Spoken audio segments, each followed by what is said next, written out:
Bonjour et bienvenue. Aujourd'hui, nous allons traiter des LMS et de la digitalisation. Les invités que je reçois sont Jean-Baptiste Brosset, spécialiste en LMS et plus spécialement Claroline, et Geneviève Legal, experte en conception digitalisation. Donc moi, Jean-Baptiste Brosset, en fait, je travaille dans la formation depuis maintenant un paquet d'années, 13-14 ans.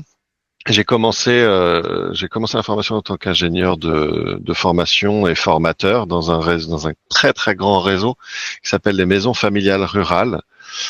Ceux qui sont en Vendée doivent connaître, puisqu'on dit qu'en Vendée il y a une maison familiale dans chaque bled. En fait, dans ce réseau, je suis monté en compétences et j'ai fini par devenir un peu, spécialiste sur la multimodalité, l'e-learning, la formation en ligne, des choses comme ça, jusqu'à devenir formateur des formateurs du réseau. Et dans ce poste-là, j'ai eu la mission de déployer une plateforme LMS à l'échelle d'un réseau de 14 000 formateurs et 427 établissements. Et ce projet, qui a duré 5 ans, m'amène aujourd'hui à travailler pour le LMS qui fournissait le LMS à ce réseau-là.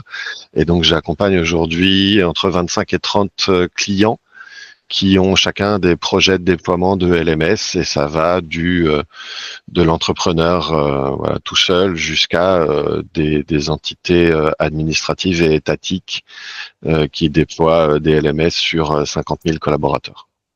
Voilà, je fais la gestion de projet pour tous ces gens-là. Okay. Voilà. Peut-être Geneviève, merci, tu veux enchaîner. Je prends la suite. Merci pour cette présentation. Je passe le slide de Geneviève. Alors moi, du coup, bonjour à toutes et à tous déjà. Je suis Geneviève Legal, je suis donc ingénieure pédagogique de la formation à distance, avec un long parcours au sein de l'Éducation nationale. Donc j'ai enseigné pendant 17 ans en classe, puis j'ai tenu un poste de formatrice de formateur avec une spécialité dans la formation aux usages pédagogiques du numérique, donc l'utilisation à la fois des outils matériels pédagogiques et des applications métiers. Et à ce titre-là, en fait, j'ai découvert la formation en ligne et la conception de formation en ligne sur la plateforme de formation de l'Éducation nationale qui est Magister, basée sur Moodle. Et donc, je me suis spécialisée dans ce format-là de formation à distance, en privilégiant le blended learning. Donc, depuis en 2020, j'ai démarré un master ingénierie de la formation à distance avec l'université de Rennes, et je l'ai obtenu en 2022. Donc, je suis à cette occasion sortie de l'Éducation nationale pour créer ma propre structure, donc Mescan Digital, en portage salarial pour l'instant. Voilà. Et donc, depuis 2023, j'accompagne les entreprises et les organismes de formation à créer leur formation digitale en essayant de choisir le meilleur format possible pour leurs apprenants et pour leur structure. Quand on parle de LMS, c'est un acronyme du mot anglais qui donc signifie Learning Management System, et donc un LMS par définition, c'est une plateforme ou un système informatisé qui permet de gérer l'apprentissage, learning management, système de gestion des apprentissages. Ce qui en soi est très vague. Voilà. Donc ça désigne tout système qui permet de gérer l'apprentissage. C'est ça. Du déploiement du contenu jusqu'à l'inscription, la prise en compte des différents parcours, le déroulé complet aussi pour l'apprenant, en fait, depuis son inscription jusqu'à la fin de sa formation, avec la certification éventuellement, le diplôme, etc. Donc, ça couvre à la fois les aspects administratifs et l'aspect vraiment déploiement de la formation par le formateur sur la plateforme. Exactement. Et du coup, c'est tellement large que c'est ce qui fait que on a toutes sortes de LMS aujourd'hui sur le marché qui peuvent faire tout ou partie en fait de cette digitalisation, on peut dire. C'est exactement la transition avec choisir de présenter une plateforme en commençant par expliquer comment comprendre le marché. Je pense que c'est important parce que je pense qu'on est tous les trois d'accord pour se dire que le marché est quand même un peu particulier parce qu'il est à la fois très large et très segmenté, très fractionné. Et c'est pas forcément facile. Alors, ni pour des néophytes et même pour, je pense, des gens qui sont expérimentés de s'y retrouver toujours et de naviguer dans le vocabulaire de communication, des fois des nouvelles plateformes. Où, en fait, on est un peu obligé de les essayer pour savoir un petit peu ce qu'elles valent. Hein, Geneviève, tu m'arrêtes si je me trompe, mais enfin, c'est assez difficile de se situer parfois. Et donc, c'est important de comprendre ça. Quasiment tout le temps. Il y a effectivement une pléthore de plateformes disponibles. Alors, il y a ce que j'appelle moi du vrai LMS avec les fonctionnalités complètes en fait d'un LMS. Et puis il y a des plateformes qui sont un peu différentes, qui proposent de développer de la formation, mais qui à la base ne sont pas destinées spécifiquement à l'apprentissage. Donc du coup, ça fait une offre très importante. Et c'est vrai que comprendre le marché et ce qu'il peut y avoir sur le marché et le mettre en relation avec nos besoins, on verra dans la méthode après, mais ça permet déjà de faire un premier tri. Et puis après, effectivement, comme tu dis, il faut pouvoir aller tester. Donc, il faut aller solliciter les plateformes pour leur demander du test et de voir exactement ce qu'ils offrent.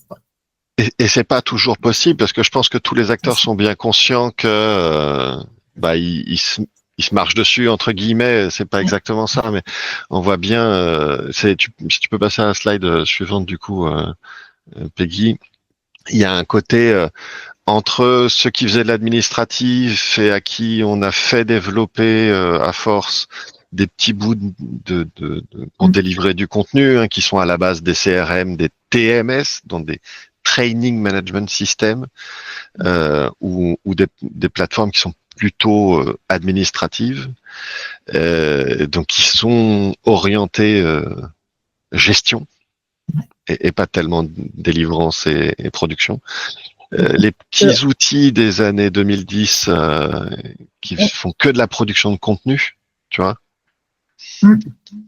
Et en fait, à force, ils chopent des parts de marché et en fait, ils se grappillent les uns les autres. Enfin, c'est ça. Ça se chevauche sur plein d'endroits et donc on part pas forcément du même objectif au départ pour la plateforme. Puis au fur et à mesure, en fait, ils finissent par se recroiser sur plein de fonctionnalités identiques qu'on peut retrouver chez les uns et les autres. Donc c'est vrai que ça a ouvert beaucoup le marché. Et les LMS aujourd'hui ont des petits manques par rapport à ce que d'autres peuvent offrir aussi. Je pense notamment au marketing, au tunnel d'inscription. Il y a des choses. Et donc, ils se complètent tous au fur et à mesure en regardant un petit peu ce qui se passe aussi chez le voisin. On peut peut-être identifier pour justement les néophytes et identifier les grands de chaque cercle. Ce qui permettra peut-être de mettre plus facilement ce dont on parle quand on parle de CRM. Est-ce que du coup vous parlez de, par exemple, Digiforma, Optrateam, ce genre de... Exactement. Typiquement, dans la partie CRM gestion, tu as des outils comme Digiforma qui sont d'abord des outils de gestion et qui ont développé des usages pédagogico-administratifs après. Des trucs comme, peut-être s'il y en a qui viennent de CFA ou qu'on travaille dans des CFA, Ipareo, IMAG, des constructeurs de ce style-là. C'est un très très grand nom de la gestion de la formation en France, qui a été racheté il n'y a pas longtemps. D'Andréo, des gens comme ça. Oui. Voilà. Donc des très très grosses machines orientées gestion avec des petits bouts de délivrance. En open source belge, tu as des gens qui s'appellent Odoo, qui commencent à faire qui commencent à rentrer via la gestion et qui ont un petit bout learning, mais c'est un module dans leur plateforme. Dans les LMS, alors dans les LMS, il y a des subdivisions. Après, tu as les LCMS, les LXP. Enfin, il y a un petit peu de marketing aussi là-dedans, de dire il fallait qu'on se démarque. Mais en gros, dans la partie apprentissage et ceux qui se concentrent sur délivrer du savoir et former des gens.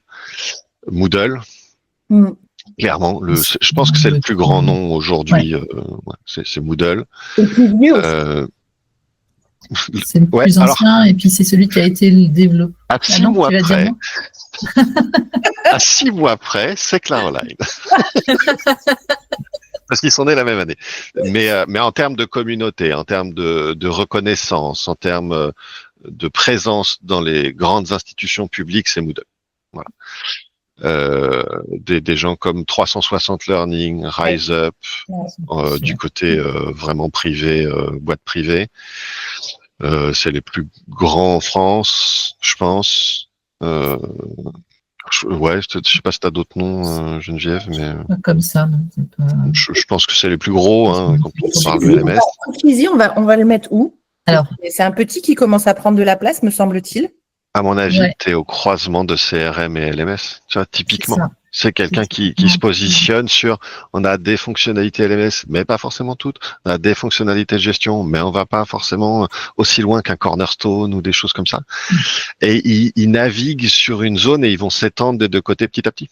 En fonction des usages demandés, de qui finance, ça va être là-dessus. Il y a aussi une distinction à faire entre des plateformes qui ont déjà anticipé sur du volume d'apprenants.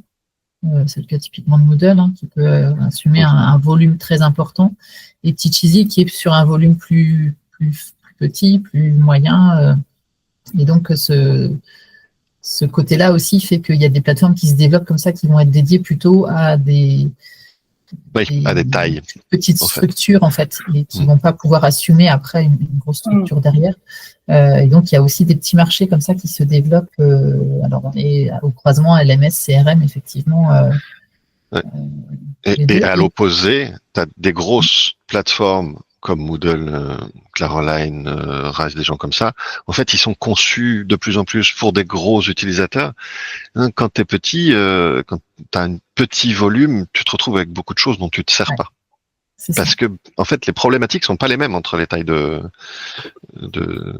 d'entreprise, comme en institution. Donc forcément, les besoins sont pas les mêmes. Et peut-être pour terminer là-dessus, sur l'outillage pédagogique, moi, ce que je mets dans outillage pédagogique, c'est vraiment des outils qui ont une fonction qui ont un scope qui est très restreint, une étendue fonctionnelle qui est très restreinte. Et là-dedans, je mets Genially, même si maintenant ils sortent du SCORM, mais Genially, à la base, c'est un outil pédagogique. Ça sert à faire de la présentation interactive animée. C'est ça, comme Articulate, Storyline ou Rise, qui sont aussi les outils auteurs, on pourrait utiliser pour utiliser indépendamment, mais en fait, on les intègre, on les intègre dans des parcours plus gros sur les plateformes LMS, justement. Mais ça fait partie de l'outillage pédagogique, et en soi, ça fait une formation, la formation plutôt courte, mais ça ne gère pas du tout tout le CRM, par exemple. C'est de l'administration derrière. Exactement. Donc, vous nous dites trois grosses catégories qui se rejoignent à certains endroits, mais qui sont quand même distinctes. Et je vous presse un peu parce que le temps avance et on a des slides à dépasser.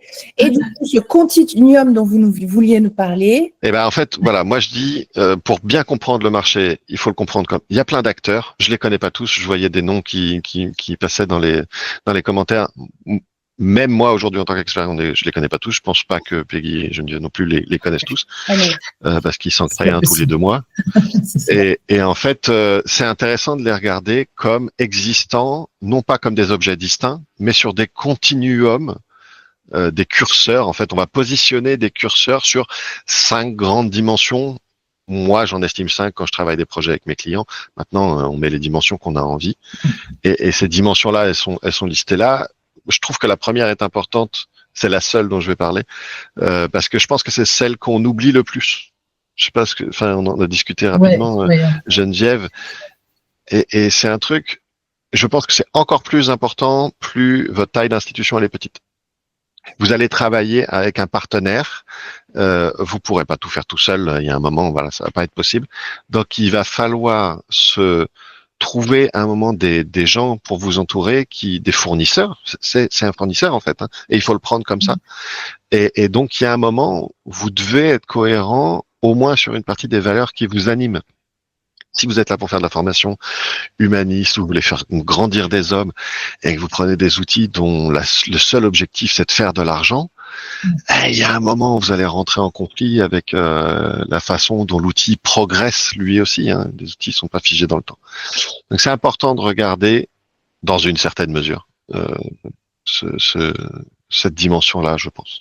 C'est ça. Est-ce que ça correspond à vos valeurs? Est-ce que les échanges avec la plateforme de fournisseurs vous correspondent à vous, en fait? Ou est-ce qu'il y a des choses qui grattent un peu, qui piquent? Dans ce cas-là, il faut aller se poser la question, effectivement, est-ce que j'y vais quand même parce que l'ensemble me plaît, et puis on verra pour garder le côté qui me plaît le plus, ou est-ce que vraiment ça pique trop, et dans ce cas-là, on se tourne vers quelqu'un d'autre et on va aller...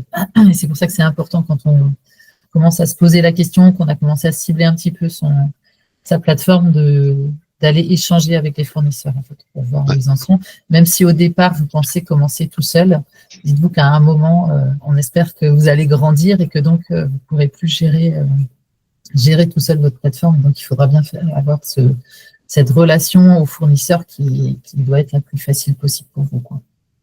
Donc, ok. On avance. Les autres dimensions sont plutôt claires, donc ouais, je pense qu'on peut avancer.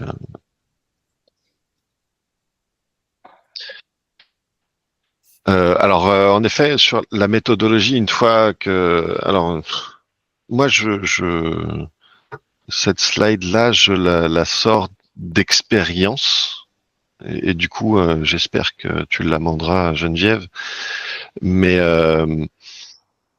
je trouve que j'ai trop souvent, moi, des prospects qui arrivent. Maintenant, je vends des LMS, hein, donc bon, moi, je vous vois au début de vos projets, hein, mes chers participants. Et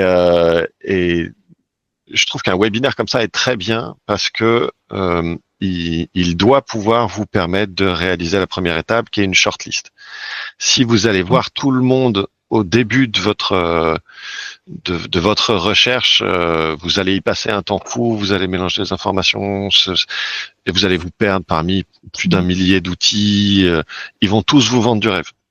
Enfin, je pense que Geneviève, je suis pas très bon marketeur, moi. Je l'ai déjà dit, je leur dis, je suis pas très bon vendeur, moi.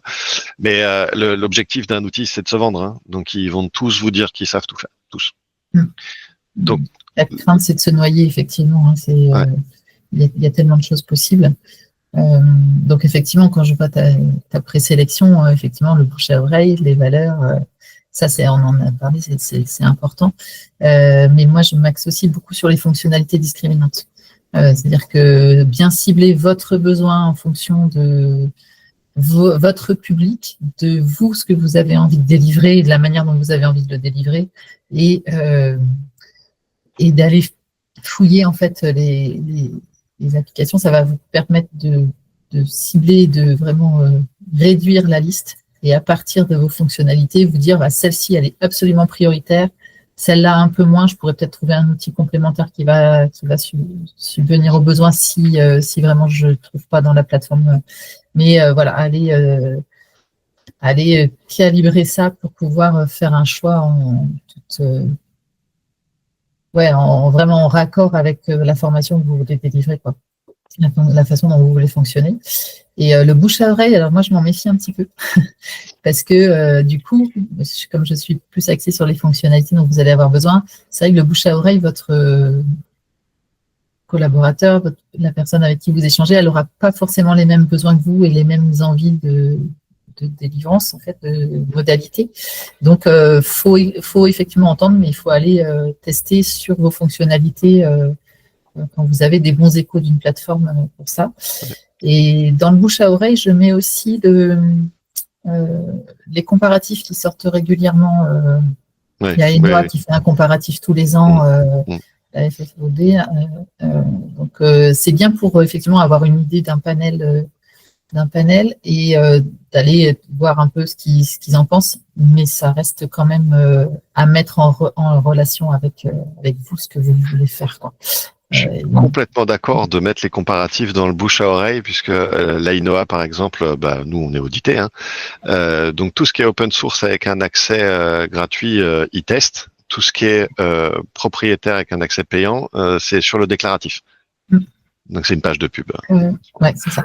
Donc je suis d'accord de le mettre dans le bouche à oreille. Et en effet, je suis complètement d'accord avec toi. Bouche à oreille, la partie ressentie. Je pense que c'est important d'avoir ce côté-là un peu sensuel, sensitif à la plateforme, de dire comment on s'est ressenti par d'autres gens. Les valeurs, c'est pareil, c'est sur le fond. Fonctionnalité discriminante, on ne peut plus d'accord avec toi. C'est le critère qui doit faire votre shortlist. Je veux qu'il y ait une application mobile. Bon, bah déjà, vous allez faire une shortlist beaucoup plus courte, c'est clair. Ensuite, l'idée, pour moi, c'est d'arriver face à votre présélection avec déjà des scénarios d'usage. Et ça, personne le fait aujourd'hui. Ouais. Ça c'est vraiment important. Si je dois vous devez ressortir un truc de ce webinaire, c'est ça. C'est arriver, quand vous prenez une démo avec un commercial, vous arrivez avec un texte, un Word, avec écrit « Mon utilisateur, c'est telle personne, je veux qu'il puisse faire ça, montrez-moi comment il fait ça, montrez-moi comment je fais ça, et ainsi de suite. » Et c'est ça que le mec joue en face. Et des fois, il va vous dire, OK, il me faut 2 jours pour me préparer une petite plateforme qui va bien comme vous voulez. Mais c'est super important. Parce que sinon, en fait, vous ne verrez jamais concrètement ce que vous voulez voir si vous n'avez pas votre scénario. Vous en préparez 1 ou 2, un truc très précis, très technique. Et franchement... Un scénario pédagogique, une conception générale de formation pour avoir à la fois l'idée des contenus que vous voulez mettre, si vous allez raccrocher de la vidéo YouTube, si vous voulez mettre du SCORM dedans, si vous voulez avoir de l'intégration du Geniali, par exemple, essayer d'avoir une structuration, mais aussi l'accompagnement tutoral qui va aller avec. Comment vous voulez accompagner vos apprenants? Est-ce que vous voulez avoir une messagerie disponible, un forum? Enfin voilà, essayer d'avoir du coup une formation sur laquelle vous bossez le scénario pédagogique général. Et puis, avec ça, on peut discuter et avoir des éléments concrets, du coup, de la part du fournisseur en face. Oui, tout à fait. Et je pense que vous dites pas, là, ça fait beaucoup de boulot pour choisir un outil. C'est pas très long à faire. Ça se rédige comme une petite histoire. Vous l'avez déjà dans votre tête, en fait. Le temps que vous allez passer, c'est le coucher sur le papier. C'est ça le temps que vous allez y passer. Et en plus, ça vous permet de comparer les outils les uns avec les autres sur les mêmes scénarios d'usage. Donc, vous avez vraiment des points de comparaison précis. Et ça, ces scénarios, ils dépendent vraiment uniquement de vous. Parce que je voyais la question de Karine, comme quoi il y avait des incontournables. En fait, pas tellement. Moi, j'ai des clients, ils sont pas soumis à Calliope. Voilà. Ou ils gèrent pas Calliope dans une plateforme. Ils ont un service de gestion de la qualité. Ça arrive. Donc quand vous êtes tout petit, vous faites tout en effet, mais vous pouvez décider d'externaliser certains trucs. Enfin voilà, chacun fait vraiment différemment. Moi, je pense on n'est pas tous pareils. Et même des entrepreneurs solo, on gère pas vraiment les choses pareil. Donc c'est important que ça soit vous qui l'écriviez et que ça corresponde à votre besoin. Je pense que Geneviève là-dessus, on est complètement raccord. Le besoin, il est unique. Et donc en effet, après vos démonstrations comme ça, elles suivent les scénarios. Et vous pouvez noter. C'est super cool. J'ai un client qui m'a fait une fois. Pendant la démo, il a une grille critériée avec des points sur tous les aspects de son scénario et il met un nombre de points. Et quand vous avez fini vos 6 démos, vous êtes tout à fait capable de comparer. Et du coup, le discours marketing de « Regardez comme il est beau notre outil, on a des investisseurs comme la BPI France », on s'en fiche. Vous avez vos points. Et je trouve que ça, c'est vraiment c'est peut-être un peu plus long, quoique, puisqu'au moins c'est carré. Mais pour le coup, là, en termes de sélection, moi, je rêverais d'avoir des prospects qui arrivent avec des scénarios et des notes. Mais c'est l'équivalent d'un petit cahier des charges avec plus de discussion et d'humain. C'est parfait. Je me dis que je vais le créer, ce petit scénario, parce qu'il me plaît bien. Et en fait, moi, tout ce que vous dites là résonne, parce qu'en fait, j'utilise une plateforme et en fait, ça devient rapidement un outil principal à notre activité. C'est-à-dire, c'est l'outil dans lequel on va déverser ce qui se passe dans notre cerveau. Donc, c'est un vrai partenaire quotidien. Avec qui ça peut se passer merveilleusement bien, comme avec qui ça peut devenir un enfer en fonction des personnes effectivement, enfin si tu as un service de maintenance ou pas de service de maintenance, si tu arrives facilement à faire ce que tu veux ou pas à faire ce que tu veux, et du coup c'est ton image, parce qu'en fait tu ne te rends pas compte au démarrage qu'effectivement tu vas avoir des stagiaires derrière, et si tu es un petit peu professionnel, tu vas leur demander à ces stagiaires ce qu'ils pensent, et les retours des stagiaires, ça peut être difficile à avaler s'ils sont pas satisfaits de ce que tu leur apportes comme contenu, comme organisation, et toi, il faut le savoir, hein, une formation qui est sur une plateforme, quelle qu'elle soit, ça prend du temps, même si elle est bien organisée. Et ça, souvent aussi, c'est quelque chose qui n'est pas noté, c'est que on a le sentiment que digitaliser, ça va être très simple. Ça prend du temps. Mais ça va prendre du temps, de l'énergie, des petites heures de stress, et donc la plateforme, il faut qu'on l'aime. Hein. Il faut qu'on l'aime. Le choix de la plateforme, ça prend un peu de temps aussi, mais il faut vraiment. Oui, c'est ça. Il faut passer par ces étapes-là. Je suis tout à fait d'accord avec vous sur la plateforme. Il faut qu'on l'aime, et c'est pour ça que je parlais de la relation fournisseur. C'est-à-dire qu'à un moment, la dernière phase, négociation, quel accompagnement, quelle souplesse. Au-delà de l'outil, vous allez être en lien avec un fournisseur vraiment régulièrement. Si ce fournisseur il est aux abonnés absents dès la minute 2, vous êtes tout seul face à un outil qui peut vous frustrer. Ouais. Et moi, je trouve que parler de l'accompagnement, regardez, c'est quoi exactement leur politique de support? Parce qu'envoyer un ticket, vous aurez une réponse dans 2 semaines. Déjà, ça prend du temps. Mais si en plus, il faut attendre 2 semaines avant d'avoir une réponse à votre question, il n'est pas créé le module. Hein. Ça va pas être pour tout de suite. Donc, vraiment, le côté... alors je le mets aussi là parce que pour nous c'est important. Donc typiquement mon entreprise, on a une politique d'accompagnement tout au long du contrat, disponibilité 24/24, tout ça. Mais je ne comprends pas qu'aujourd'hui on puisse livrer un outil à des entrepreneurs ou à des organismes sans fournir un accompagnement un peu poussé derrière. C'est quand même des outils ultra techniques. Enfin, Geneviève, même articuler des choses comme ça, c'est quand même Articulate, il faut être formé du coup pour l'utiliser. Métier quoi, enfin, tu vois. Et tout le monde n'a pas la compétence, et encore moins des petites structures. Il y a un moment, si on les accompagne pas, c'est moi je vois pas l'intérêt. Je vais vendre un abonnement de 2 mois, puis les gens ils vont s'en aller parce qu'ils en feront rien en fait.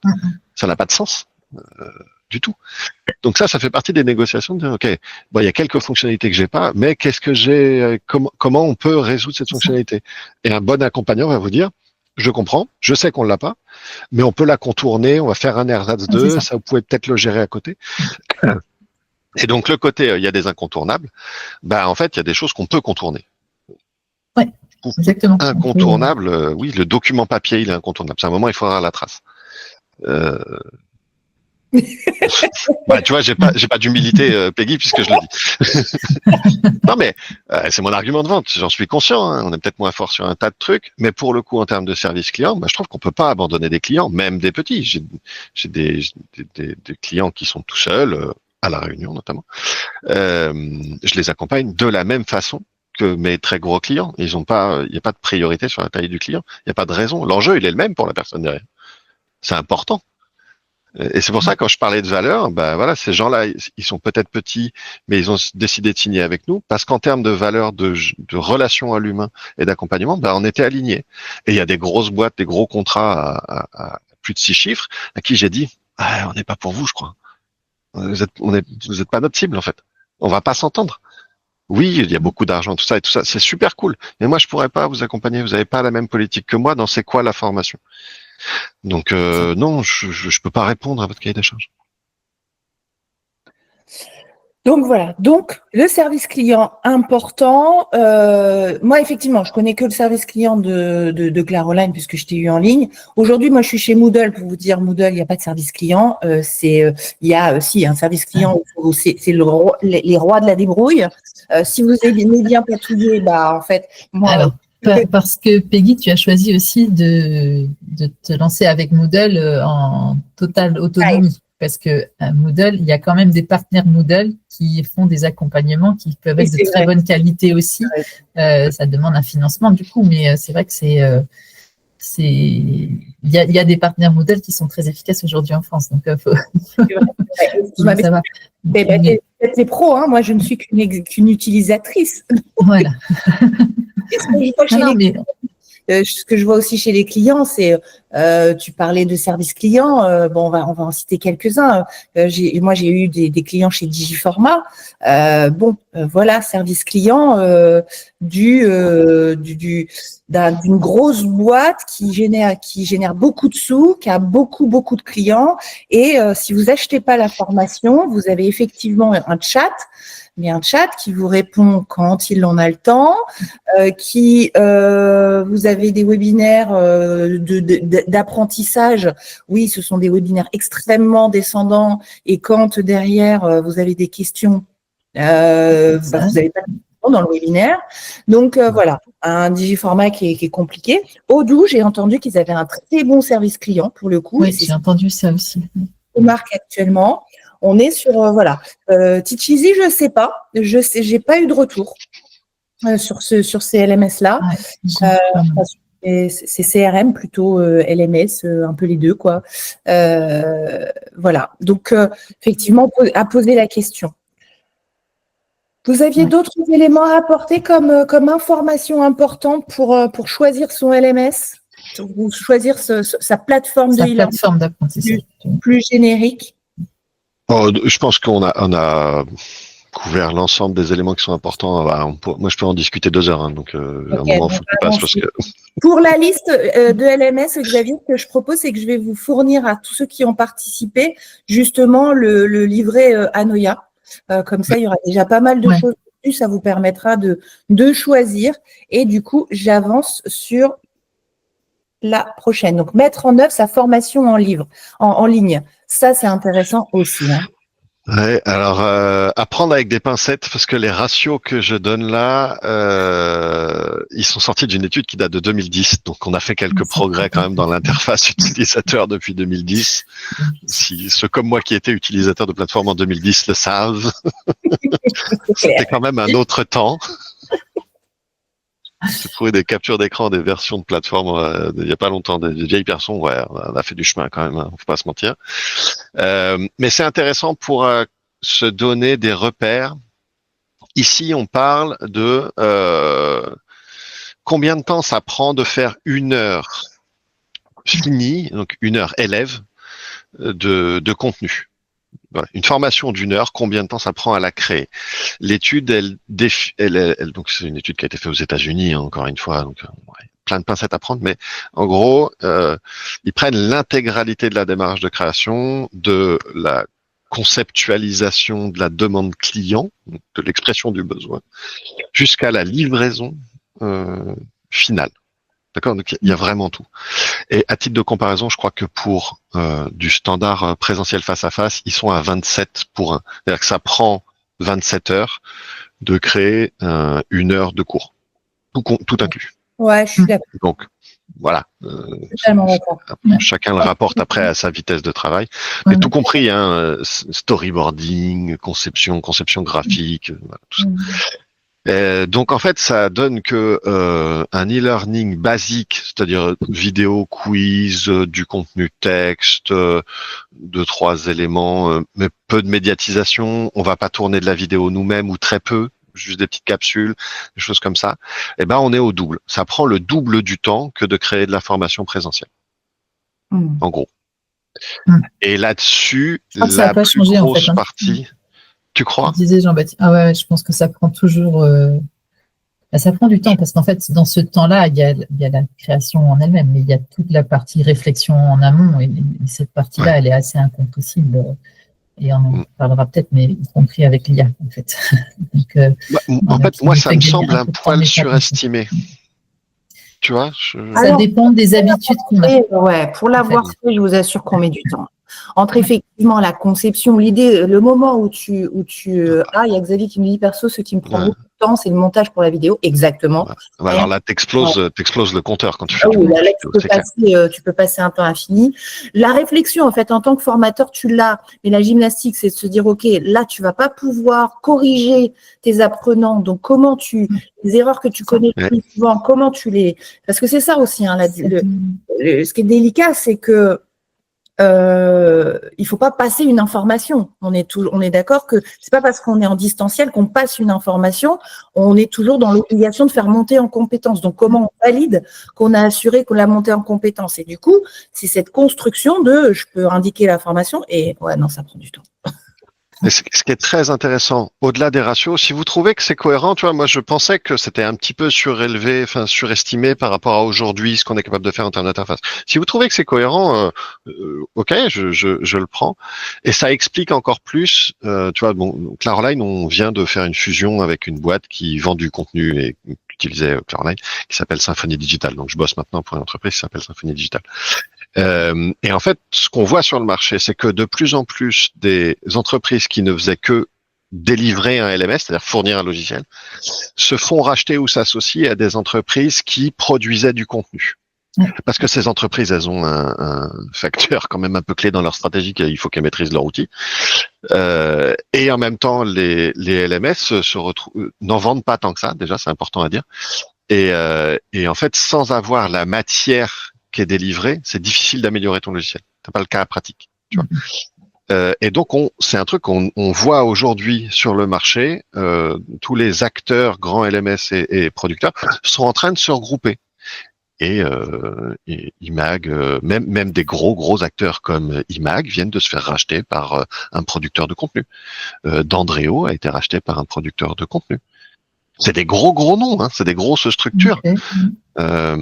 Et ils continuent à vendre le logiciel en brut, mais en fait, ils sont adossés à une structure, ce qui leur permet de combler et de passer du budget en développement. Et donc, c'est intéressant de regarder cette évolution-là du marché, parce qu'en fait, on sent bien qu'il y a des métiers qui émergent parce que justement, ça prend un temps fou. Et moi, j'ai de plus en plus de clients qui me demandent si j'ai un studio de production de contenu adossé à mon LMS Clearline.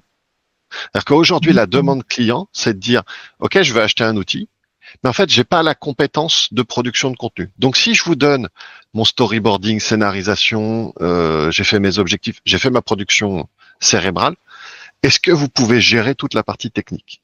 Parce que moi, en effet, je vais la gérer à beaucoup moins cher que le temps de la personne. Moi, le logiciel, je le maîtrise. Et ça, c'est une demande que j'ai de plus en plus, tu vois, en termes d'évolution du marché. Où en fait, on est en train de séparer le truc de dire, moi, formateur, solopreneur, j'ai la matière grise, j'ai le contenu vraiment. C'est la structure, en fait. Voilà, j'ai la structure. Mon métier, c'est la pédagogie. Et l'aspect technique, combien tu me le factures? Ouais, mais il y a aussi le fait que les contenus, maintenant, quand tu vas sur les plateformes, on constate que les contenus sont d'une qualité, notamment, Xavier disait le montage vidéo, on arrive sur des contenus vidéo qui sont de plus en plus de très très haute qualité et que ça nécessite pour le formateur lambda d'avoir des compétences en termes de, enfin, comme tu disais, le studio. Quand tu vois une personne qui dans une capsule présente avec derrière quelque chose d'agréable, tous les formateurs n'ont pas ça. Le montage, parce qu'en fait tu bégayes, c'est pareil. Là aussi, ça demande des compétences qui prennent beaucoup de temps. Donc tout ça, effectivement, je comprends que ça explose parce que tout simplement, on est dans une ère audiovisuelle et tout ce qui est contenu aujourd'hui demande une certaine technicité que les formateurs n'ont pas, qu'ils n'avaient pas besoin d'avoir au démarrage. Oui, et moi je vais rappeler juste quelque chose, c'est que la formation vidéo n'est pas obligatoire sur une formation en ligne. Parce que je sais que tu adores ça, Fébi. Mais très clairement, ça prend énormément de temps. C'est effectivement plein de compétences et il y a plein d'autres manières de faire de la formation en ligne sans avoir besoin de se filmer et d'avoir des vidéos d'hyper grande qualité. Donc ça, c'est aussi… Je pense que tu dis, parce que c'est aussi effectivement quelque chose qui arrive de plus en plus. C'est vrai que moi, j'ai fait cet écart-là. Avoir une plateforme et mettre de la vidéo, c'est presque trop simple. Alors que la construction est pour travailler sur vraiment de la pédagogie, on doit multiplier les modalités, ce qui va permettre de dynamiser la formation et de continuer à intéresser et d'empêcher les décrochages. Ouais. Tout à fait, c'est très intéressant et c'est un discours qui est pédagogique fondamentalement. Et comment je choisis mes activités pour qu'elles soient justifiées par rapport à mes objectifs pédagogiques. Cet alignement pédagogique-là, il se fait aussi à distance. Le standard vidéo quiz, c'est pas pour rien qu'il y a 500 plateformes qui existent qui sont dans ce modèle-là, et que notre modèle simple, le modèle simple de Moodle, c'est ce modèle-là. C'est parce que tout le monde fait ça. Tout le monde a considéré ça comme un nec plus ultra pendant des années. Et revenir à quelque chose de plus pédagogique, c'est pas facile d'amener des clients à ça. Alors, quand ils sont dans le monde de l'entreprise, mais en même temps, quand on regarde attentivement les résultats que donnent des vidéos formations, on n'a pas le même engagement et la même montée en compétences qu'avec des formats plus interactifs et plus multimodaux en fait. Donc il faut aussi faire le ratio de savoir qu'est-ce que je veux vraiment que mes apprenants est-ce que je veux qu'ils aillent vraiment jusqu'au bout? Est-ce que je veux qu'ils montent en compétences, qu'ils réinvestissent dans leur propre pratique? Et si on est vraiment persuadé que c'est ça qu'on veut, il y a d'autres façons de faire que la vidéo formation. Du coup, combien de fois on se retrouve devant des parcours, des programmes de formation où on enchaîne 15 heures de vidéo et en fait, on n'a pas vraiment appliqué. On a engrangé plein d'informations, mais qu'est-ce qu'on va en faire après et est-ce qu'on va vraiment jusqu'au bout? Enfin, moi, je suis l'exemple complètement à côté, mais j'ai pas mal de formations où je ne vais même pas au bout parce qu'en fait, je me lasse de ce format-là où je me dis, mais en fait, j'arrive pas à appliquer, donc ça sert à rien que j'aille plus loin, quoi. Donc, faut se poser cette question-là. Et c'est effectivement le modèle. Alors, je vais juste rebondir sur. On n'a pas parlé d'un modèle qui est la plateforme marketing qui est très forte sur le tunnel de vente, la création de sa page de vente, et qui a ce petit bout. On peut aussi vendre de la formation. On peut vendre une petite chose de type de système IO, par exemple. Mais je voyais aussi Podia tout à l'heure dans le chat avec Xavier. C'est des plateformes qui sont basées beaucoup sur le marketing, la vente, le volume, faire avancer, mais qui ont cette petite touche formation où on peut faire des choses. Il y a des choses qui sont sympas à faire, mais où il manque quand même ces parties justement autre chose que la vidéo formation. Donc faut faire des choix. C'est clairement ça. Alors, le temps passe vite, donc je vais vous demander de passer sur la prochaine slide. Je pense que tout a été dit sur cette slide.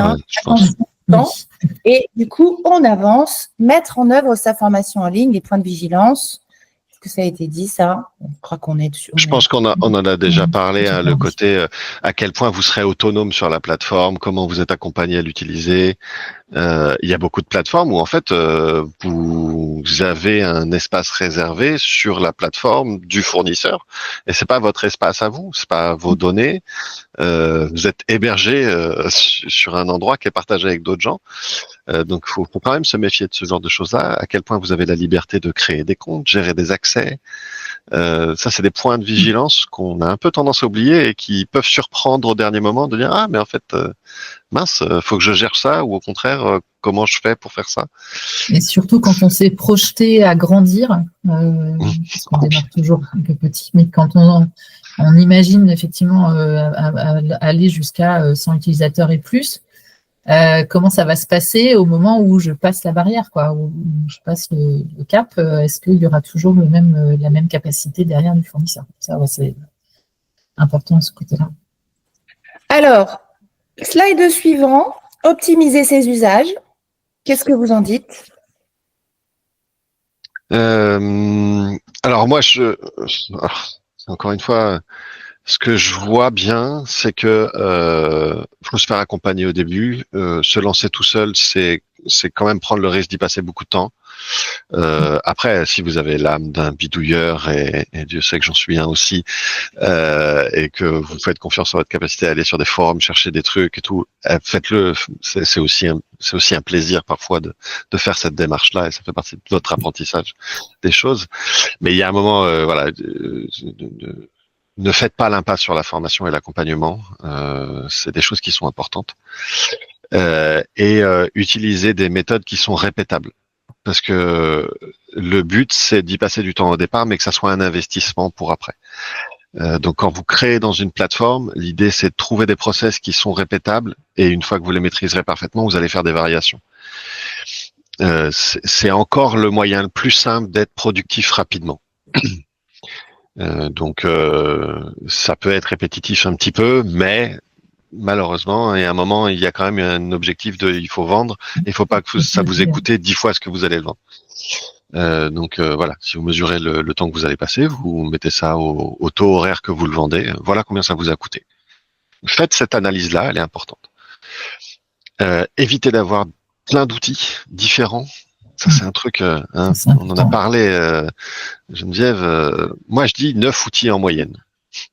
La trousse à outils. Tout compris, hein. Le quotidien du formateur, c'est moins d'une dizaine d'outils. Si déjà vous maîtrisez 10 outils, c'est chapeau. C'est ça.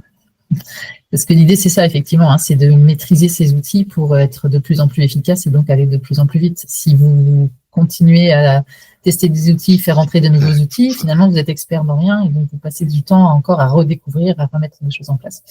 Donc, essayez de se limiter, de se garder du temps pour tester, mais pas les intégrer tout de suite dans son système de production. Et voir au fur et à mesure, en fait, quel outil vous allez pouvoir remplacer par un autre qui vous a semblé plus performant parce que vous l'avez testé, vous avez pris du temps pour le faire. Alors, tout ça, ça prend du temps, mais c'est vrai que je suis d'accord avec les 9 outils, en tout cas moins de 10 outils, et des outils avec lesquels on devient de plus en plus performant et on va essayer de les pousser un peu, aller au-delà de la premier usage, quoi.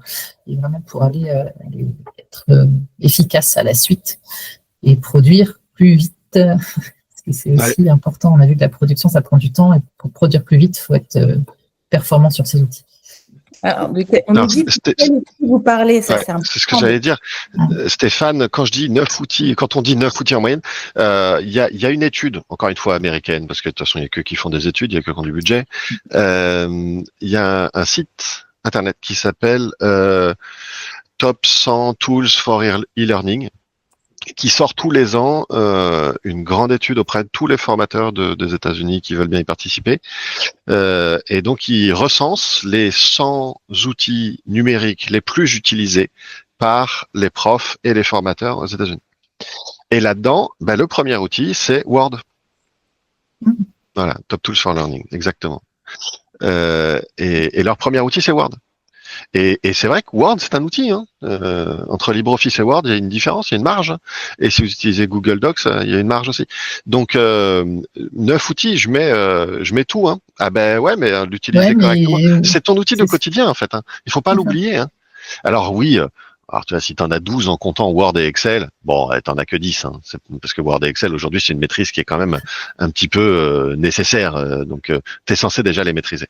Mais dans 9 outils, ça peut être un Geniali, un WooClap, et puis ma plateforme que j'aime bien, mon Teacheasy, mon School, ce que vous voulez. Un petit outil qui fait de la capture vidéo vite fait, et je sais pas, ça peut être des petits outils qui ont des usages précis qui sont pas couverts par un plus gros outil ou un ensemble d'outils que je regroupe dans un drive. Il y a tellement de façons différentes de le faire qui sont toujours pertinentes quand le besoin il est en adéquation avec l'outil que vous avez choisi. Moi, c'est ça le truc qui est très important. C'est pour ça que je dis que je suis un mauvais vendeur, parce que j'ai été formateur et formateur de formateurs avant de me retrouver chez un fournisseur. L'important, c'est d'aligner votre besoin avec l'usage, avec le produit final. Si ça, c'est bon, tout se passera bien. C'est ça. Ouais. Les mecs doivent être un peu déçus. C'est très révélateur du métier de formateur aussi.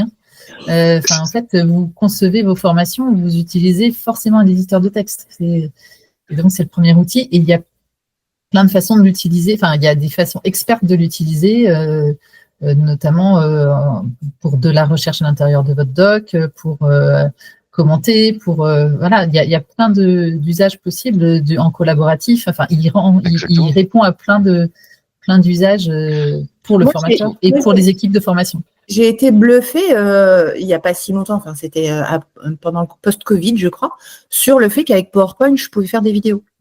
Et ça, pourtant, je me pensais geek.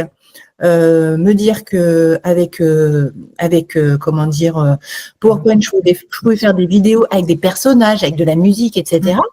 Aussi abouti que ce qu'on peut voir aujourd'hui sur des plateformes qui ne sont dédiées qu'à de la vidéo. J'étais très bluffée. Et souvent, dans les formations de formateurs, on me parle de Canva, et moi je dis n'oubliez pas PowerPoint, la base de la base. PowerPoint, vous pouvez aller chercher effectivement de la modernisation avec Canva, mais un petit export sur PowerPoint pour revisiter ces classiques, vous me faites peur. Non, mais après, on peut parler de WooClap qui est excellent, WordWall qui est un très forme. On a des outils plus modernes, mais en fait, on avait déjà des outils qui fonctionnaient quand on avait déjà tout ce qu'il fallait. Exactement. Et les LMS, ils existaient déjà et ils avaient des freins qui étaient, c'est pas très joli, c'est pas très facile à utiliser. C'est ça. Ce qu'on reproche à PowerPoint, en fait. Donc, faut pas se fermer des portes. Moi, je pense que c'est ça le truc important. Il faut vraiment ne pas se fermer de porte et ne pas oublier des trucs qui peuvent avoir l'air évidents. C'est tout. J'ai fait un post cette semaine pour annoncer ce webinaire en disant mais pas obligé d'avoir un outil LMS puissant pour faire de la digitalisation. Hein. On a tout plein de petits outils qui permettent de faire des quiz, qui permettent de faire des jeux, qui permettent de faire de la vidéo et qui vont nous permettre de monter une petite vidéo, une petite formation digitale sans être sur du LMS. Donc effectivement, mais après citer des outils, il y en a tellement, il y en a peut-être un qui sort par jour. Donc les plus classiques, on va se retrouver sur du Kahoot, du Klaxoon, du WooClap, du WordWall, du Canva. Ça c'est vraiment, je pense. Geniali. Geniali. Déjà, Geniali, on est sur du level en termes de maîtrise de l'outil. Il y a quand même, quand on l'a en version payante, on aboutit quand même. Ouais, ça va loin. Ça va loin, Geniali. C'est vraiment un très bon outil. Et c'est européen. Petit point important aujourd'hui quand même, c'est des gens d'Espagne qui sont très très gentils. Je les ai croisés 2-3 fois sur des salons. J'ai une politique, par exemple, sur les valeurs. Moi, Geniali, c'est des gens avec qui je suis très aligné. Ouais. Les valeurs, le respect des données aussi. Enfin, il y a plein de choses. Typiquement.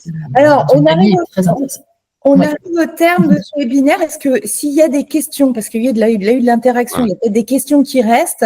Je vois qu'il y a des personnes qui commencent à devoir reprendre le travail. S'il y a des questions, c'est le moment de les poser.